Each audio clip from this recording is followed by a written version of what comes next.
ചോറിന്റെ കൂടെയോ അപ്പത്തിന്റെ കൂടെയോ ചപ്പാത്തിന്റെ കൂടെയോ ഒക്കെ നല്ല കോമ്പിനേഷൻ ആയിട്ടുള്ള ഒരു അടിപൊളി കറിയുടെ റെസിപ്പിയാണ് കേട്ടോ ഇന്ന് ഷെയർ ചെയ്യുന്നത്. അപ്പൊ ഇത് മാത്രം മതി നമുക്ക് ചോറിനാൻ വേണ്ടിയിട്ട്, വേറെ ഒന്നും ഇതിലേക്ക് ആവശ്യമില്ല. അപ്പൊ നമുക്ക് എങ്ങനെയാണ് ഇത് റെഡിയാക്കി എടുക്കുക എന്നുള്ളതൊന്ന് നോക്കാം. അപ്പൊ ആദ്യം തന്നെ നമുക്ക് ഇതിലേക്ക് വേണ്ടിയിട്ടുള്ള അരപ്പ് റെഡിയാക്കി എടുക്കാം. അപ്പൊ അതിനായിട്ട് ഇതാ മിക്സിയുടെ ജാർ എടുത്തിട്ടുണ്ട്. അതിലേക്ക് ഞാനിതാ 1 കപ്പ് തേങ്ങ ചിരവിയത് ചേർത്ത് കൊടുക്കുന്നുണ്ട്. ഇനി ഇതിലേക്ക് ഇതാ ഒരു 4 ചെറിയുള്ളി ചേർത്ത് കൊടുക്കുന്നുണ്ട്. ചെറിയുള്ളി ഒന്ന് മുറിച്ചിട്ടാണ് ചേർത്ത് കൊടുത്തിട്ടുള്ളത്. പിന്നെ ഒരു 3 അല്ലി വെളുത്തുള്ളി ചേർത്ത് കൊടുക്കുന്നുണ്ട്. അതുപോലെ ഒരു കുഞ്ഞു കഷ്ണം ഇഞ്ചി ചേർത്ത് കൊടുക്കുന്നുണ്ട്. ഇഞ്ചി ഒരുപാട് ആവരുത് കേട്ടോ, അതാ ഇത്രയും തന്നെ മതി, ഒരു ചെറിയ പീസ് മതി. പിന്നെ ഇതിലേക്കൊരു 1/2 ടീസ്പൂണ് പെരിഞ്ജീരകവും ഒരു 1/4 ടീസ്പൂണ് മഞ്ഞൾപ്പൊടിയും പിന്നെ ഒരു 2 ടീസ്പൂണ് കാശ്മീരി മുളക് പൊടിയും ചേർത്ത് കൊടുക്കുന്നുണ്ട്. അതുപോലെ ഒരു 1/4 ടീസ്പൂണ് ഉലുവയുടെ പൊടിയും കൂടി ചേർത്ത് കൊടുക്കുന്നുണ്ട് കേട്ടോ. എന്നിട്ട് ഇതിലേക്ക് ആവശ്യത്തിന് വെള്ളം ഒഴിച്ചു കൊടുത്തിട്ട് നമുക്കിതൊന്ന് നന്നായിട്ട് അരച്ചെടുക്കാം. നല്ല മഷി പോലെ അരച്ചെടുക്കണം കേട്ടോ. അപ്പോൾ കൂടുതൽ വെള്ളം ഒഴിച്ചു കൊടുക്കരുത്. ഇത് അരയാൻ ആവശ്യമായിട്ടുള്ള വെള്ളം പാകത്തിന് മാത്രം ഒഴിച്ചു കൊടുത്തിട്ട് ഇതുപോലെ നന്നായിട്ട് അരച്ചെടുത്തതിന് ശേഷം മാറ്റി വെക്കാം.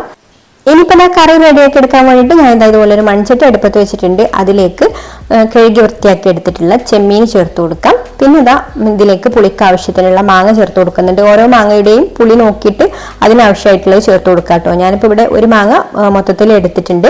വലിയ പുളിയില്ലാത്തൊരു മാങ്ങയാണ് കേട്ടോ ഇത്. അപ്പോൾ നിങ്ങളുടെ കയ്യിലുള്ള മാങ്ങയുടെ പുളിക്കനുസരിച്ചിട്ട് ചേർത്ത് കൊടുത്താൽ മതി. മാങ്ങയും ചെമ്മീനും മുരിങ്ങക്കായും കൂടെ ചേർന്നിട്ടുള്ള നല്ലൊരു കറിയാണ് കേട്ടോ ഇനി ചെയ്യുന്നത്.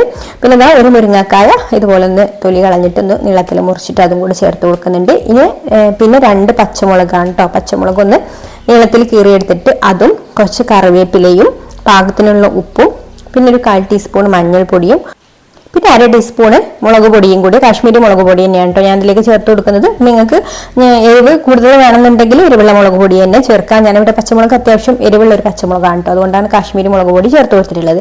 ഇനി ഇതിലേക്ക് ആവശ്യത്തിന് വെള്ളം കൂടി ഒഴിച്ചു കൊടുത്തിട്ട് നന്നായിട്ടൊന്ന് മിക്സ് ചെയ്ത് കൊടുത്തതിന് ശേഷം അടച്ച് വെച്ചിട്ട് ഒന്ന് കുക്ക് ചെയ്തെടുക്കാം.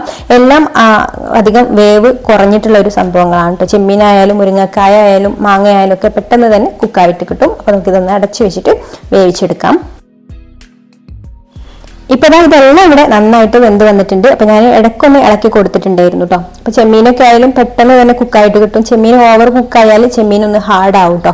അപ്പോൾ ഓവർ കുക്കാവാതെ ശ്രദ്ധിക്കണം. അപ്പൊ ഇതെല്ലാം നന്നായിട്ട് കുക്കായി വന്നിട്ടുണ്ട്. ഇനി നമുക്ക് ഇതിലേക്ക് അരപ്പ് ചേർത്ത് കൊടുക്കാം. അരപ്പും ആവശ്യത്തിനുള്ള വെള്ളവും കൂടെ ഒഴിച്ചു കൊടുക്കാം കേട്ടോ. നമുക്ക് എത്രത്തോളാണോ കട്ടി വേണ്ടത് അതിനാവശ്യമായിട്ടുള്ള വെള്ളം ചേർത്ത് കൊടുത്താൽ മതി.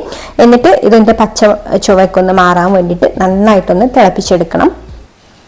ഈ ഒരു സമയത്ത് പാകത്തിനുള്ള ഉപ്പും കൂടി ചേർത്ത് കൊടുക്കുക കേട്ടോ. അപ്പൊ നമ്മൾ നേരത്തെ കഷ്ണം വേവാനുള്ള ഉപ്പ് മാത്രമേ ചേർത്ത് കൊടുത്തിട്ടുള്ളൂ. പിന്നെ കറിയിൽ ആ ഒരു പുളിയൊക്കെ വരുമ്പോൾ കുറച്ച് ഉപ്പ് കുറവുണ്ടാവും. അപ്പൊ പാകത്തിനുള്ള ഉപ്പും കൂടെ ചേർത്ത് കൊടുത്തിട്ട് ഇത് നന്നായിട്ടൊന്ന് തിളപ്പിച്ചെടുക്കാം. അപ്പൊ ഇതുപോലെ ഒരു പച്ച ചുവക്കൊന്ന് മാറി വരുന്നത് വരെ നന്നായിട്ട് തിളച്ചതിന് ശേഷം ഫ്ലെയിം ഓഫ് ആക്കാം. എന്നിട്ട് ഞാനിതുപോലെ ചെറിയ പാന് അടുപ്പത്ത് വെച്ചിട്ടുണ്ട്. അതിലേക്ക് 1-2 ടേബിൾ സ്പൂൺ വെളിച്ചെണ്ണ ഒഴിച്ചു കൊടുത്തിട്ട് ഇതിലേക്ക് ചെറിയുള്ളി വട്ടത്തിൽ അരിഞ്ഞത് ചേർത്ത് കൊടുക്കാം.